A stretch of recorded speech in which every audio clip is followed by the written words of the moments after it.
Ajo që ndodhi në Roskovec është një tragjedi që brenda saj mban veprat më të rënda që mund të kryejë një qenie njerëzore, pengmarrje, vrasje dhe në fund vetvrasje. Mëngjesin e 24 korrikut, rreth orës 6, Nertil Buzi shkon në fshatin Vidhisht në Roskovec dhe vret me armë zjarri i zhvierrin e tij, 55 vjeçarin Arben Plaka, ndërsa lot plagosur rëndi zhvierrën Belere Plaka. Pas këtij krimi, ai largohet me makinë, por jo i vetëm. Brenda saj mbante pengisht fejuarën. Ngjarja alarmoi policinë, e cila vuri në dispozicion ekipe speciale të Reneas, të cilët pas disa orë kërkimesh lokalizojnë vendodhjen e Nertil Buzit bashkë me ish fejuarën. U deshën disa negociata me qëllim që ai ta lironte atë dhe të dërgojë në spital.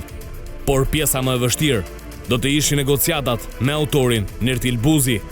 Forcat Renea bashkë me prokurorin e çështjes tentuan për orë me radhë që ta bindin atë të dorëzojë, duke tentuar shmangjen e ndonjë tjetër tragjedie.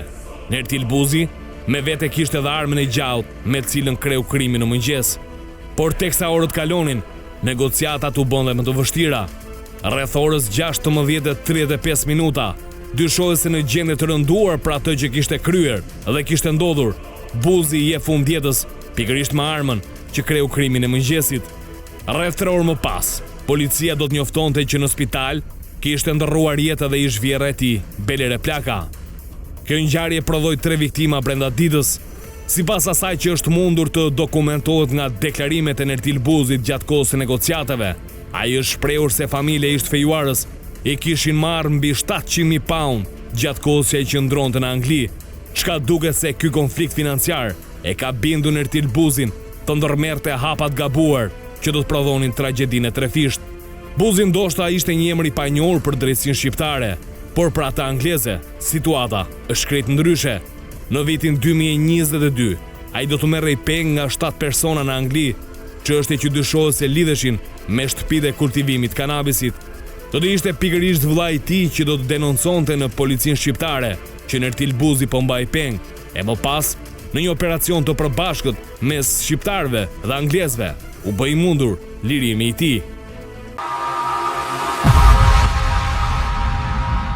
Mirë të dashur shikues, ky ishte inserti për sa i përket asaj se çfarë ndodhi në 24 korrik në Roskovec, një tragjedi e trefisht. Dasma nuk u bë kurrë, një familje u shua brenda pak orësh. Negociatat nga ana e forcave Reneas bashkë me prokurorin dështuan. Nertil Buzi, autori i vrasjes së dyfisht, vrau veten. Mirë, për të kuptuar më shumë mbi këtë tragjedi, a mund të ishte parandaluar apo jo? Unë kam të ftuar sonte në skenë krimi ish prokurorin dhe avokatin Ervin Karanja. Karanja, shumë faleminderit. Përshëndetje. Në lidhje direkte kam avokat Arben Langozin. Avokat, falenderoj që je pjesë të skenë krimi sonte. Faleminderit, përshëndetje. Në gjykimin tuaj, duke lexuar atë se çfarë ndodhi pra në Roskovec, mendon se mund të ishte parandaluar si tragjedi, duke marrë dhe themi rrethanat ligjore? Rrethanat ligjore, unë mendoj që nëse ne do gjykojmë apo të paragjykojmë sistemin gjyqësor te rastet e dhunës në familje apo marrëdhënie në familje, statistikat kanë treguar që sistemi i drejtësisë në këtë fushë ka qenë shumë efektiv. Madje ne kemi pas raste edhe për pjesë parandalimesh, kanë qenë vendime të ekstreme, vendime dënimesh nga gjykatat dhe nuk mund t'ja lëmë fajin pjesës së sistemit drejtësisë. Unë vlerësoj që këtu nuk kemi një dhunë në familje për shkaqe xhelozi apo shkaqe të tjera. Këtu kemi luftë ekonomike e cila apo një krim ekonomik e cila ka sjell pasojën e vrasjeve të trefishta tashmë.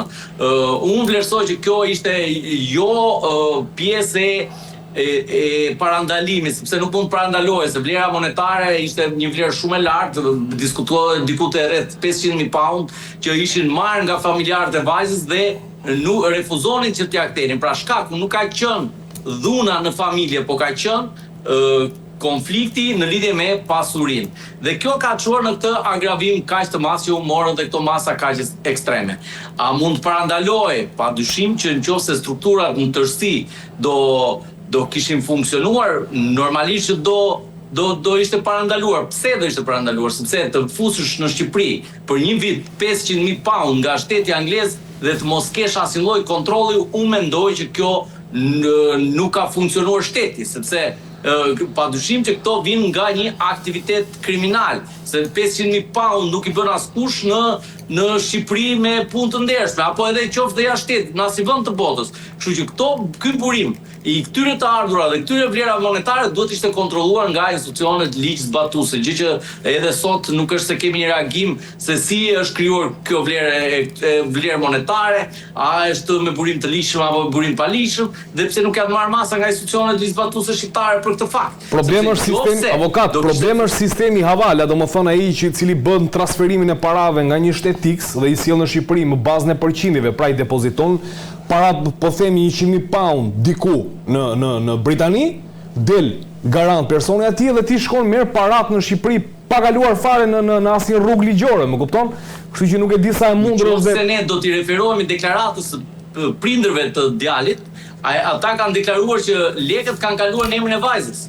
Pra kjo ka qenë ajo pjesa që duhet kishte funksionuar sistemi, sepse lekët nuk është se kanë kaluar në dorë, por lekët kanë kaluar në emrin e vajzës dhe kjo është pretendimi I ngritur nga familjarët. Pra nëse do kishte funksionuar sistemi apo kontrolli, atëherë nuk do kishim këtë lloj lufte, sepse do ishim parandaluar konflikti.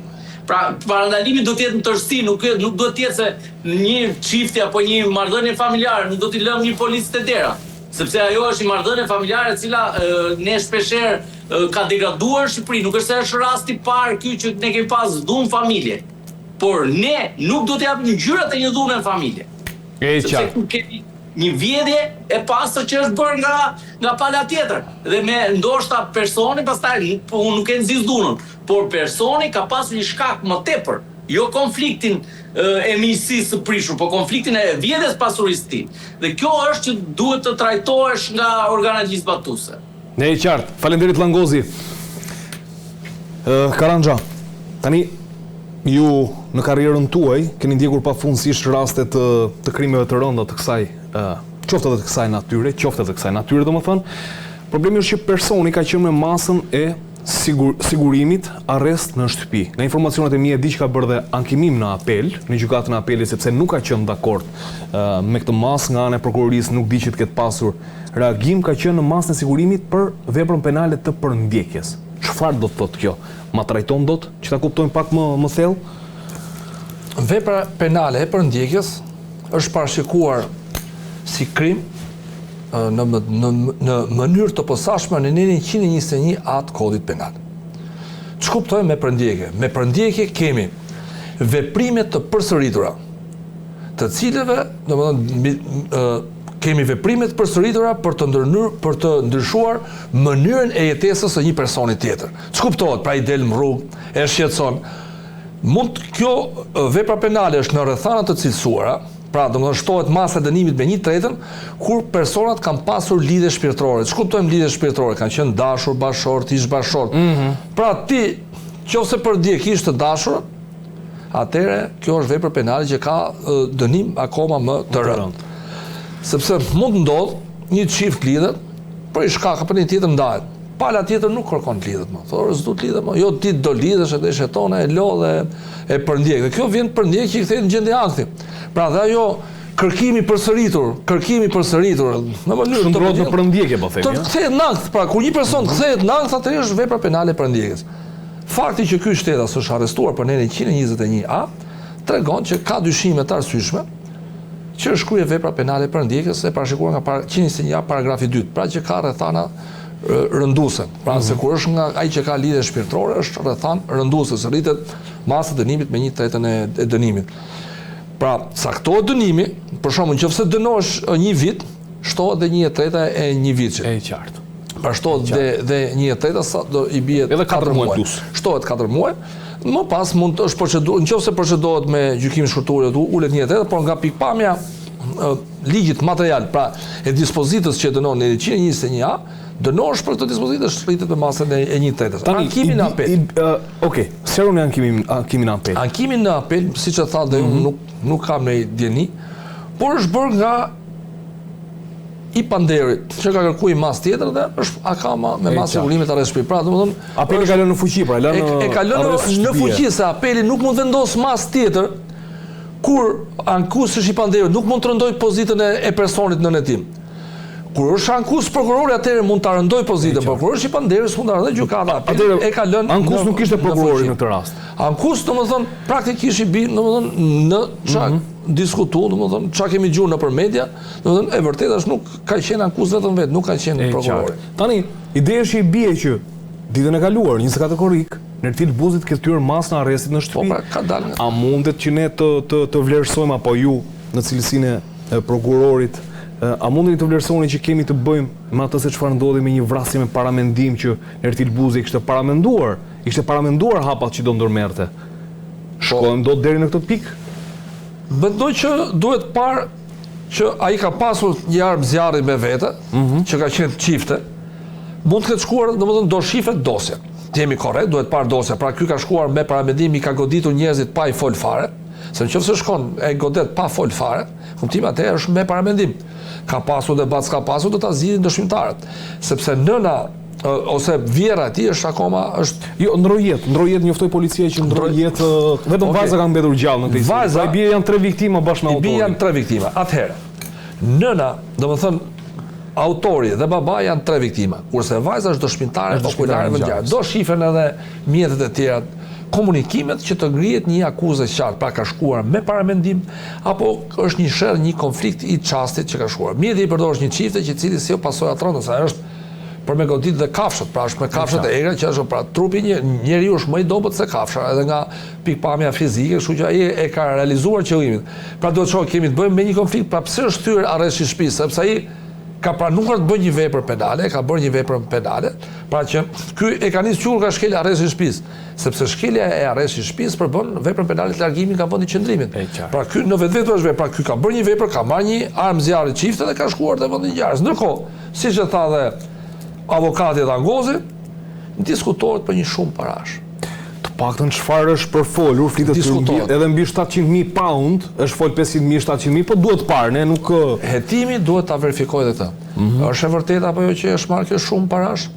Pra, si janë, çfarë aktiviteti është bërë, pse këta kanë përfituar nga kjo shumë, sepse ka përfituar dhe në fund fare këta ai nuk e ka vrarë.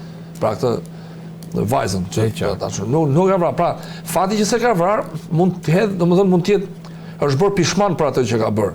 Pra i vrau prindit dhe e laktën, sepse mund ta kishte vrarë këtë. Ai armë fishere dhe kishte fati që ka vrarë veten, tregon që ka pasur municion për të realizuar veprën penale të vrasjes. Ai nuk është dorëzuar më kuptimin ashtu dhe ka vrarë veten. Pra e ka liruar këtë personin një vajzë. Mbas negociatave me René ka qenë një nga momentet kur e liroi. Dyshimi mund të ketë qenë një mendim aty për aty, në një konflikt që i ka goditur, sepse e kishte vajzën mund të kishte vrarë dhe kishte marrë punë, pra ishin me 4 viktima. Fakti që nuk e ka vrarë tregon që mund të kemi një konflikt të çastit. Megjithatë, të jemi korrekt, duhet presim hetimin që t'i japi zgjidhje problemit. Pra, se si ka vepruar në vendngjarje në mënyrë të menjëhershme apo ka pasur debate, biseda mirë.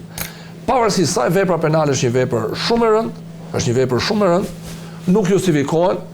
Shqiptarët duhet i zgjidhin çështjet me qetësi. Ky person që bëri të veprën penale e la personin që ka pas lidhje shpirtërore, e la jetime, pa prindër dhe la një breng tron, qoftë për njerëzit e vet, për familjarët e vet, qoftë dhe për familjarët e viktimës. Pra ky ka bërë domethënë një veprim që mendoj që mund të jetë i momentit, por duhet të mendohen mirë lëvizjet që bën njerëz, sepse është një veprim shumë i rëndë që ka sjellë pasojë qoftë trona, qoftë për familjen, qoftë dhe për njerëzit që la pas. E qartë, faleminderit Karanxha. Faleminderit dhe ju për. Langozi, çështja e negociatave në fund që dështuan ndërmjet autorit, i cili u kthye në viktimë, dhe negociatorëve të Reneas bashkë me prokurorin në vendngjarje. Unë mendoj që djali ka qenë në kushte të tronditjes së rëndë psiqike, sepse siç e tha dhe Karanxha, tu kemi një kozgjatje në kohë, pra kemi një krim të kryer në kohë jo brenda momentit. Dhe kjo e ka bërë atë që të jetë në kushte të rënda. Unë mendoj që aty ka pasi konflikt me familjarët për shkak të vlerave monetare dhe ka agravuar më tej në një konflikt. Unë vlerësoj që duhet tetohet edhe vepra penale e vjedhjes me anë të mashtrimit, sepse nëse janë këto vlera monetare dhe janë përfituar nga vajza, duhet tetohet edhe kjo pistë. Në qoftë se do dalim te negociatat, si rrallë herë vlerësoj që negociatat në rasti konkret mendoj se do jenë plotësisht korrekte, sepse ligji përcakton në mënyrë të qartë që në moment që kemi një vepër kaq të rëndë, prokurori duhet të jetë në krye të udhëheqjes së hetimeve si rrallë herë. Në Shqipëri, sidomos me drejtsinë e re, prokurorët nuk dalin në vendngjarje. Në rasti konkret, prokurori ka qenë vetë pjesë e grupit hetimor dhe vlerësoj që veprimet kanë qenë shumë korrekte nga ana e policisë së shtetit. Dhe nuk mund ta paragjykojmë dhe si në rastet e tjera kur policia e shtetit ka qenë personi dyshuar që mund të kishte kryer dhe krimin e vrasjes. Në rastin aktual unë kam besim se vetë fakti që prokurori ka qenë pjesë e grupit hetimor nuk ka manipulim të kësaj ngjarje. Skenat apo rastet e vrasjeve apo edhe aksidenteve, në moment që prokurori nuk ka marrë pjesë në vendngjarje, kanë qenë fatale sepse policia e shtetit gjithmonë është munduar të manipulojë dhe të mbulojë ngjarjet. Në rastin aktual vlerësoj që është një rast për të vlerësuar dhe prokuroria, mendoj që në kohën e asaj prokurorisë vjetër, sistemit vjetër të drejtësisë, ndoshta zoti Karanxha më korrigjon, prokurorët në raste të rënda të tilla dilin vetë në skenën e vendngjarjes. Në rastin në drejtsinë e re, prokurori Flegjum edhe prokurori Gatshëm nuk del në rastet e ngjarjeve të tilla të rënda apo dhe rasteve të tjera dhe aksidenteve pasojë vdekjen. Prokurori kur ka një rast të tillë duhet të dalë. Dhe unë vlerësoj që kjo procedurë është bërë korrekte dhe nuk lë vend për dyshim. Mirë, për kuptuar më shumë, Karanxha ju ka mbështimin keni qenë edhe kërkues për qenë palë në këtë proces, si shoqata media dhe drejtësi. Tani, çfarë ndodhi, përse erdhi ky vendim, përse gjykata nuk vendosi fare që të shqyrtoj le të themi objektin e kësaj çështje, por vendosi të mos e shqyrtoj fare këtë kërkesë. Gjykata, siç është edhe publike, tashmë se gjyqi ishte dje, tha vetë Velia tha ka interes të tërthort, jo të drejt për drejt. Pra, për të ngritur një padi duhet të jetë interes i drejt për drejt. Për shembull, shoqata që marrin pjesë, unë dhe zoti Llangozi. Po, jeni të dy pjesë. Jemi të dy, janë dhe shumë gazetar dhe antar të medias, ka dhe jurist. Ne legjitimohemi, pra ne kemi legjitim, sepse objekti i shoqatës sonë është mbarvajtja e reformës drejtësi, zgjedhshmëria e këtyre e personave, efektiviteti. Pra ne mbrojmë publikun. Pra sepse emrimi një prokurori nuk është prokurori privat ose gjyqtari, është publik. Pra dhe ne jemi në mbrojtje të publikut. Tani në lidhje me Erion Velin, gjykata tha duke qenë sepse ka interes të tërthort, jo të drejt për drejt, vendosi që të mos e pranoj, domethënë pa dinë, nuk e hyri fare, pra qynë seancë paraprake. Në lidhje me ne, se ishim si palë, se ne kemi legitimitet. Duke qenë ju jeni futur me një proces që nuk është më, sepse kryesori ishte, ne jemi ndërhyrës kryesor, por pa ditë si ishte Erion Velia. Neve deshëm të merrim pjesë, sepse përfaqësojmë besimin e publikut. Duhet ta di publiku që ka ndodhur në 2010 si është emëruar Zdada. Ne jemi të interesuar si shoqat dhe duke qenë para kësaj situate, tha juve nuk mund të futen në një proces që s'ka, sepse neve do futesh te kur janë dy palë. Dhe kjo ishte shkaku që ne nuk mund të futesh në një proces ku s'ka gjyq. Gjyqi ra, kështu që mund ta bëjmë pa dinë në mënyrë të pavarur, kjo është gjë tjetër.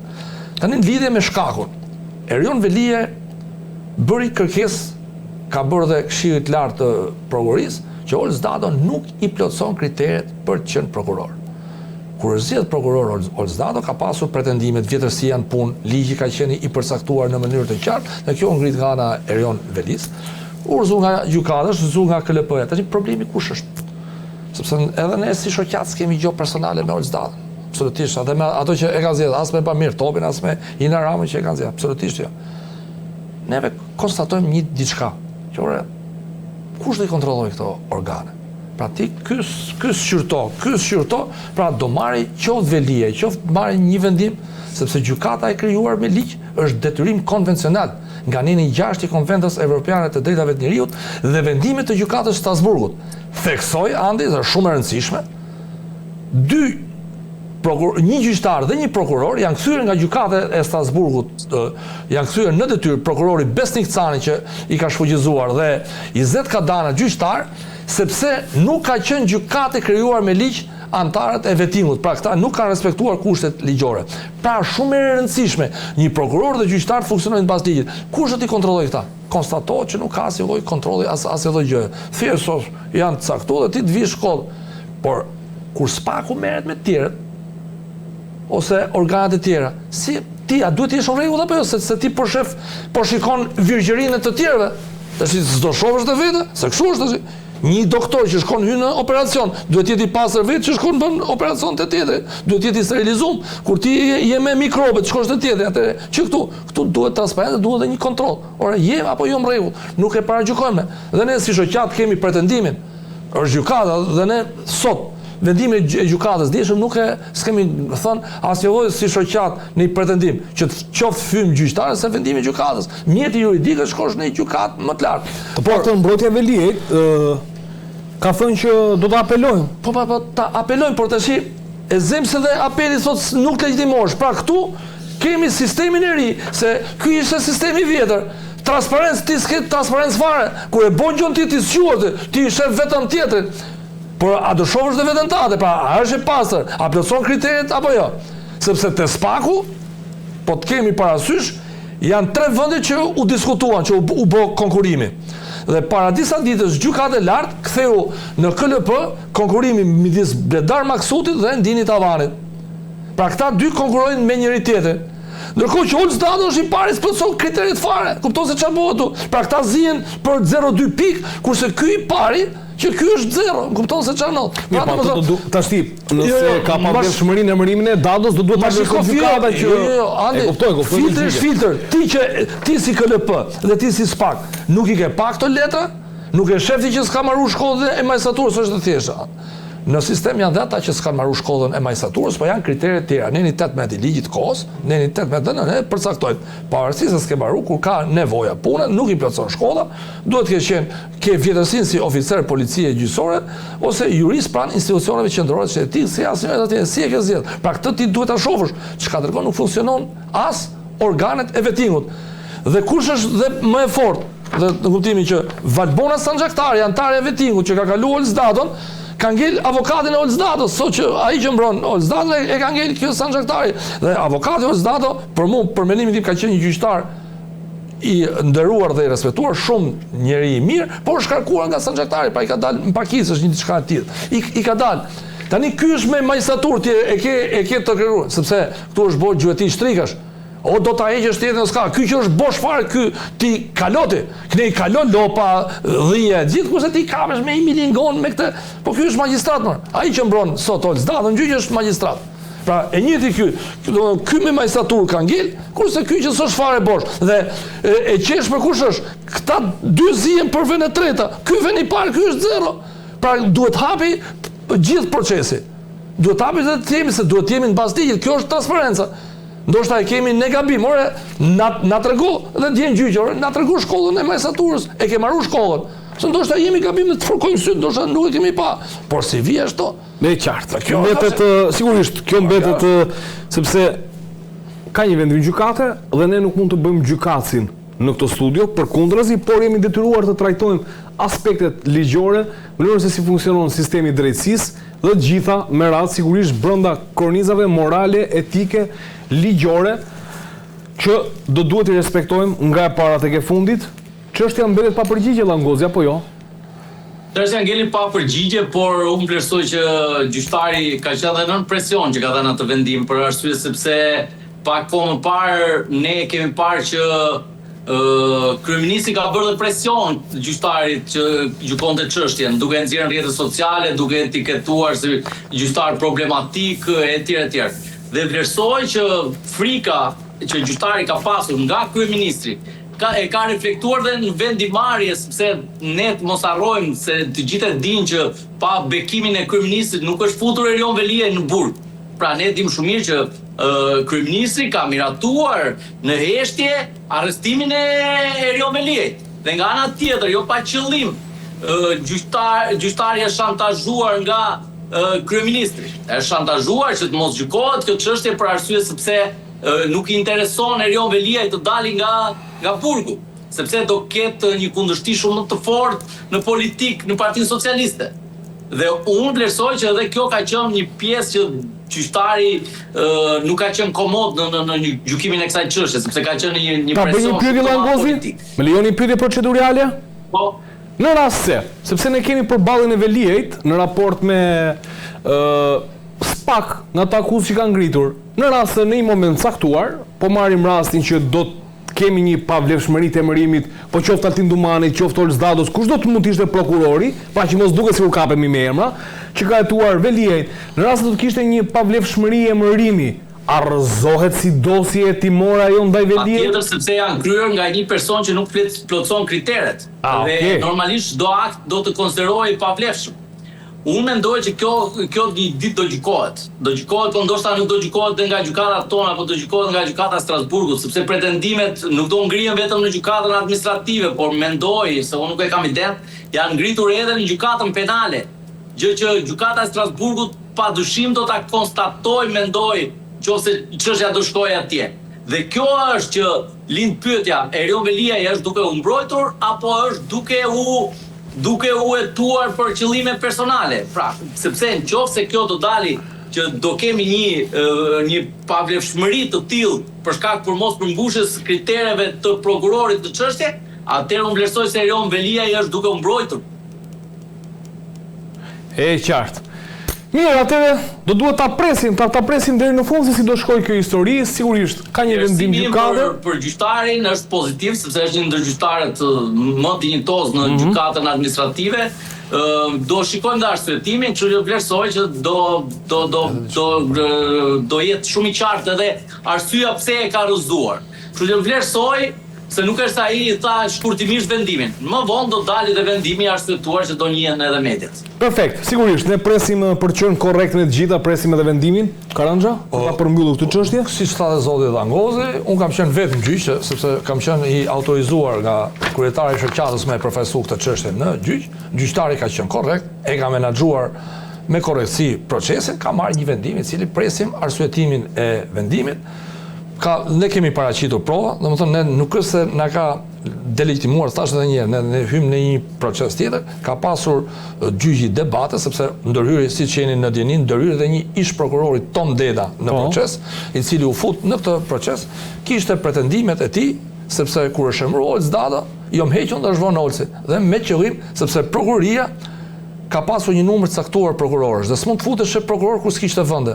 Dhe është gjetur mekanizmi që janë hequr disa prokurorë duke përfshirë tonat dhe unë u hoqa tha në kundërshtim me ligjen se ka fituar me vendim gjykate tha dhe ka bërë dhe kauzim penal. Dhe ky pretendim është se ishte ndërhyrës kryesor në padinën që i kishin bërë dikush tjetër. Ky është rrëzuar nga gjykata. Ne kemi palët që kanë drejt takimit të veçantë, kurse Erion Veliaj ka 15 ditë, është çështje.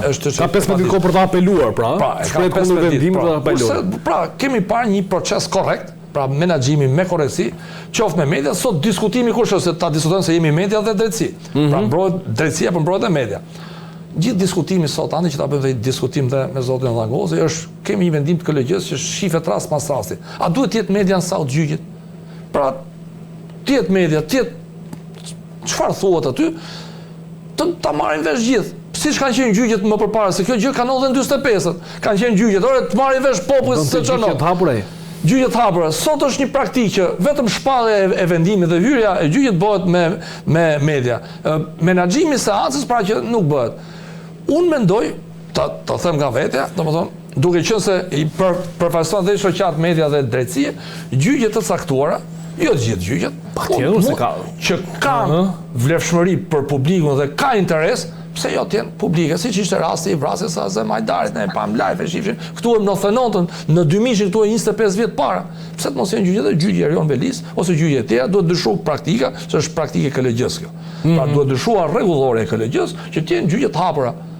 Kur gabon njëri, po më ka, pra edhe pavarësisht se vendimin e jep gjykatat, bëhet dhe i vlerësim publik. Ore, ka drejt ky apo ka drejt ky? Patjetër. Se çfarë provosh ka demokracia është funksionon me transparencë. Dhe mendoj që në disa raste, pra domethënë jo gjithë rastet, me përjashtim të rasteve ligjore, ke raste të gjyqeve vëmdyer të mbyllura, kur ke probleme çështje lidhe të cënon të drejtat dhe interesat e personave të mitur, kur ke sekrete shtetërore ose çdo rast tjetër që gjykata e çmon për shkak të intimidimit dëshmitarëve apo dëmtimit prova. Këto janë raste që e parashikon eni 340 i Kodit Procedurës Penale ose Kodit Procedurës Civile. Por transparenca çka ka? Vetë kamera, nëse ja kemi fut kod, vija i thot, po, ky ka drejt, siç bën gjyqet e hapura, s'ka asnjë të keqe. Për mendimin tim, kamera në disa raste duhet procedohet me kamerë. Ky gjyq, edhe gjyqe tjera të paktën për sa i përket le të themi, ky është mendim krejt personale që ka edhe figura publike, të cilat janë le të themi hetime të cilat rrjedhin nga drejtësia e re, patjetër pse mos t'i dëgjojë edhe publiku se çfarë si bëhet një gjyq, si zhvillohet, cilat janë provat, cilat nuk janë, edhe në fund fare sigurisht të merret vendimi. Unë kam dhe një çështje të fundit që doja ta diskutoja me Langozin dhe me Karanxhën, sigurisht bëhet fjalë për hetimin e SPAK në raport me dosjen Aruba, kështu e kemi titulluar pra në media të dosja Aruba, dhe që sigurisht lidhet me dhënien e lejeve të ndërtimit për kulla, le të themi për çështjen e Zvërnecit e të tjera, me radhë për pastrimin e parave, cilat SPAK ka ngritur shqetësim madhor në sensin dhe në kuptimin që dëmton rënd ekonominë shqiptare. Unë do doja të dëgjonim edhe një insert pasi duket se zhvillime ka pasur një lloj intensifikimi që quhet ndryshe të veprimeve hetimore. Agjent Byros Kombëtare të Hetimit ka informacione që kanë shkuar edhe në zyrën e Këshillit Kombëtar të Territorit, kanë marrë edhe dosje dhe leje të dhëna, ndoshta për të bërë një ballafaqim të gjithë historikut. Ne dëgjojmë insertin dhe rikthehemi të diskutojmë. Hetimet për dosjen e njohur si Aruba mësuese po thellohen. Prokuroria e posaçme kundër korrupsionit dhe krimit organizuar në koordinim me Byron Kombëtare të Hetimit kanë shtuar intensitetin e punës hetimore rreth një grupi të dyshuar për trafik ndërkombëtar droge dhe pastrim parash nëpërmjet investimeve në territorin shqiptar. Me autorizim të gjykatës posaçme, hetuesit kanë kryer kontrolle në zyrat e Këshillit Kombëtar të Territorit KKT, ku janë sekuestruar 10 praktika dokumentare të lidhura me shoqërinë në hetim. Sipas burimeve, mes dokumentacionit të sekuestruar, gjenden dosje lejesh, ndërtimi për kullat, komplekse turistike dhe projekte të regjistruara si investime strategjike. Në qendër të dyshimeve të SPAK-ut janë disa emra biznesmenësh: Artur Sheu, Artur Koçeku i njohur si Luciano, Alfredo Amzaj, Ilir Shtufi, Orest Sota dhe Orges Birçaj, të cilët sipas hetuesve dyshohet se kanë kanalizuar fitime nga aktivitetet kriminale drejt sektorit të ndërtimit, turizmit dhe bizneseve të tjera në përpjekje për t'i pastruar këto para. Sipas informacioneve, projektet e ndërtimit përfshira në dosjet e sekuestruara shtrihen në disa nga zonat më të lakmuara të vendit: Palasa, Gjirilazit, Vlora, Tirana dhe pjesë të tjera të Bregdetit shqiptar. Por si u zhvillua çështja deri këtu? Në qershor, SPAK vendosi masa sigurie ndaj një grupi biznesmenësh të dyshuar për pastrim parash të ardhur nga trafiku i drogës nga Amerika Latine, të kanalizuara përmes ndërtimeve shqiptare. Operacioni erdhi si rezultat i bashkëpunimit mes disa vendeve evropiane, kryesisht Britaninë, Spanjën dhe Belgjikën, nga ku vinin informacionet fillestare. Goditja synoi rrjetet e drejtuara nga Koçeku dhe Amzaj, të dyshuar për shpërndarje kokaine në shkallë kontinentale, ndërsa fitimet sipas akuzës kalonin për t'u pastruar në Shqipëri, nëpërmjet bashkëpunimit me Sheun, Shtufin, Birçan dhe Sotën. Sipas vendimit voluminos të gjykatës posaçme, dosja hetimore niset nga takimet të dokumentuara mes personave të përfshirë në trafikun e drogës në qytete si Antwerpi, në Belgjik, në Majorka, Spanjë, deri tek takimi më i diskutuar prej të gjithëve, ai zhvilluar në ishullin e Arubës, në Antillet Holandeze. Këto takime të zhvilluara mes viteve 2018 dhe 2021, sipas SPAK, kishin në fokus kryesisht veprimtarinë e trafikut të narkotikëve, por sipas hetuesve, u diskutuan aty edhe investimet në Shqipëri. E lidhur pikërisht me takimin në Aruba, prokuroria e posaçme SPAK zyrtarisht ka pranuar që aty kanë qenë të përfshirë dhe zyrtar të lartë shtetëror, por deri tani emrat e tyre kanë mbetur anonim.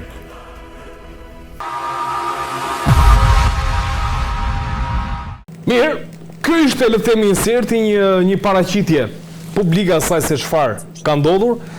Karanxha, po e vazhdoj me ju bisedën, duke qenë si ish prokurori ju njihni veprimet procedurale që kryen për të hetuar një çështje. Janë veprime të cilat priteshin të ndodhin, që të shkonin tek Këshilli Kombëtar i Territorit, që sigurisht drejtohet nga kryeministri, këtë do duhet ta themi, për të marrë sekuestrime, pra për të marrë dosje. Çfarë ballafaqohet në fund, çfarë shikohet? në rastin konkret, po hetohet nëse ka apo jo element në ndonjë vepre penale. Pra dosja është pa autor. Pra po hetohet fakti. Kemi një libër i cili duhet shikohet lidhje me zvërnecin. Çfarë projektesh parashikohen këtë libër? Por për mendimin tim, siç e thash edhe më parë, duhet shikohet çmimi i çdo projekti. Kush studio e ka bërë. Pra kjo është shumë e rëndësishme. Se ti ke bërë një projekt, që e bënë këtë projekt, duhen pa çmimet, po, dhe kjo është shumë e rëndësishme. Po mund ta bëj kafsi BKH edhe s'pak ta bëjnë këtë arrim dot. Tani, e thash dhe më parë, këta apo merren me Sky ECC që po fusin shqiptarë se po shko droga nga Ekuadori dhe nga Amerika Latine, po shko në Evropë, po merren me këtë rast. Partnerët duhet na afrojnë, sepse ky është parimi reciprocitetit. Jo vetëm të fusim shqiptarët në burg, po edhe ata të korruptuarit nëse ka, pa i paraqykuar se mund të jenë studio të nderuara, po duhet hetohen edhe ata, sepse po del te një libër që po diskutohet, ata duhet studiet, duhet na japin të gjitha lvizjet e tyre. Nëse ka pasur kontakte, janë paguar hotele se do hetohet. Ka lidhje projekti me akte korruptive, se është praktike bërë nga Spaku. Dhe referoj të rasti i Arben Amede. Është proceduar sepse shkoj në hotel. Janë paguar shërbimet. Dhe shumë e rëndësishme këtu. Ky është libri, duhet prona. Është vjedhur prona apo jo? Qytetarët shqiptar duhen i përgjigjen. Nga Pishpëroja deri në Zvërnec është vjedhur prona e kombit shqiptar. Se me vërtet po investojnë paratë e drogës që po vinë nga jashtë. Po pasuria e shqiptarëve, djerës e shqiptarëve në vite. Pas kemi qenë shumë të pasur dhe se kemi ditë. Ky popull ky vend pas ka qenë i pasur dhe vite çdo ditë. A është vjedh apo jo prona? Se këto probleme ekzistojnë, nuk kam përshtypjen që janë të dy probleme që shkojnë paralelisht, qoftë edhe çështja e pronës, qoftë edhe dëmtimi i ekonomisë. E para është prona, Andi. Është grabitur pasuria e shqiptarëve dhe e dyta kjo.